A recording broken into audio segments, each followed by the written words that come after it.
आज मैं ऐसी रेसिपी लेकर आई हूँ जिसे देखकर, जिसे टेस्ट करके और जिसके फ़ायदे सुनकर आप सब हैरान रह जाएंगे। काला शहतूत आता तो कुछ ही दिनों के लिए है, लेकिन इसके फ़ायदे बेशुमार हैं। शुगर पेशेंट के लिए ये बहुत ही अच्छा है। बच्चों के पेट में कीड़े पड़ जाते हैं, कुछ खाते नहीं हैं, इन्हें भूख नहीं लगती, आप उनको ये शरबत बनाकर पिलाएं। स्टमक पेशेंट के लिए भी ये परफेक्ट है। इवन के इसके पत्तों को भी रगड़कर अगर आप बालों में लगाते हैं तो आपके बाल काले, घने और चमकदार हो जाएंगे। यहाँ मैंने लिए हैं 1 किलो शहतूत, जिन्हें अच्छे से धोकर टोकरी में डाल दिया था ताकि इनका पानी अच्छे से ड्राई हो जाए। शरबत बनाने के लिए मैं 10 से 12 शहतूत इस्तेमाल करूँगी, बाकी मैं किसी प्लास्टिक के टिफ़िन में डालकर फ्रीज़ करूँगी। मार्च और अप्रैल बहुत ही कम टाइम के लिए ये फ्रूट मार्केट में आता है, इसलिए मैं इसे गर्मियों के लिए सेव कर लेती हूँ, क्योंकि इसके शरबत की तासीर ठंडी होती है। अब मैं एक जग में डंडियों को उतार कर शहतूत ऐड करूँगी।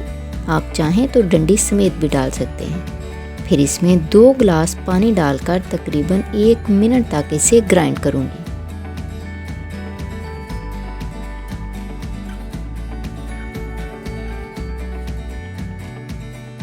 अब टेस्ट और ग़ाज़ाइयत को मज़ीद बढ़ाने के लिए मैं इसमें 10 से 12 ही पुदीने के पत्तों को धोकर ऐड कर दूंगी।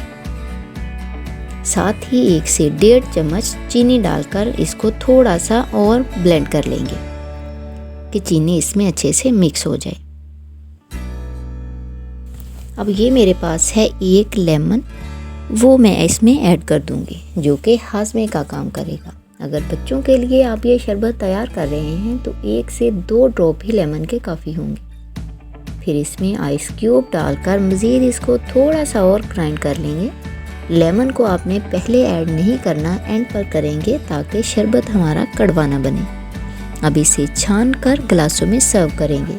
आप चाहें तो इसमें 2 चुटकी काले नमक का भी इस्तेमाल कर सकते हैं। आप भी गर्मियों में इस शरबत को ज़रूर ट्राई कीजिएगा। उम्मीद है आज की रेसिपी आपको पसंद आई होगी। वीडियो अच्छी लगी हो तो लाइक कीजिएगा, शेयर कीजिएगा, एक प्यारा सा कमेंट, और अगर चैनल पर नए हैं तो सब्सक्राइब ज़रूर कीजिएगा।